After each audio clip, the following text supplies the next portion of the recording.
মধ্যপ্রাচ্যে উত্তেজনার মধ্যে ইরানের সর্বোচ্চ নেতা আয়াতুল্লাহ আলী খামেনি এক বিস্ফোরক ঘোষণা দিয়েছেন। আলীর নামে যুদ্ধ শুরু হলো।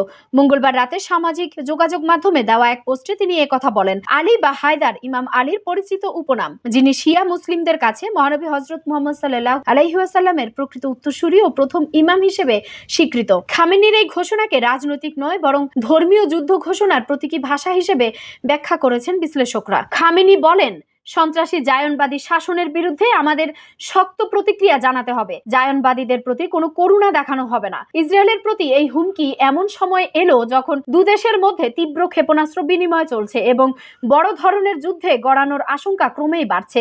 এই পরিস্থিতিতে যুক্তরাষ্ট্রের সাবেক প্রেসিডেন্ট ডোনাল্ড ট্রাম্প সামাজিক যোগাযোগ মাধ্যমে ট্রুথ সোশ্যালে একটি বিতর্কিত পোস্ট করেছেন। তিনি লিখেছেন, আমরা জানি সেই তথাকথিত সুপ্রিম লিডার কোথায় লুকিয়ে আছেন। তিনি একটি সহজ লক্ষ্য, কিন্তু এখনই তাকে সরিয়ে ফেলবো না, অন্তত আপাতত নয়। ট্রাম্প আরো বলেন, আমরা চাই না বেসামরিক নাগরিক বা আমেরিকান সেনাদের উপর ক্ষেপণাস্ত্র বর্ষণ হোক, তবে আমাদের ধৈর্য ফুরিয়ে আসছে, সময় মতো ব্যবস্থা নেওয়া হবে। খামেনি ও ট্রাম্পের এই পাল্টাপাল্টি মন্তব্যে স্পষ্ট কূটনৈতিক সমাধানের সম্ভাবনা দ্রুত ক্ষীণ হয়ে আসছে। উল্টো ধর্মীয় ভূ রাজনৈতিক বিদ্বেষে পরিস্থিতি আরো জটিল রূপ নিচ্ছে। বিশ্লেষকদের মতে এই সংঘাত শুধু ইরান ইসরায়েল নয় বরং যুক্তরাষ্ট্র সহ পুরো অঞ্চলকেই বিপদের মুখে ঠেলে দিতে পারে।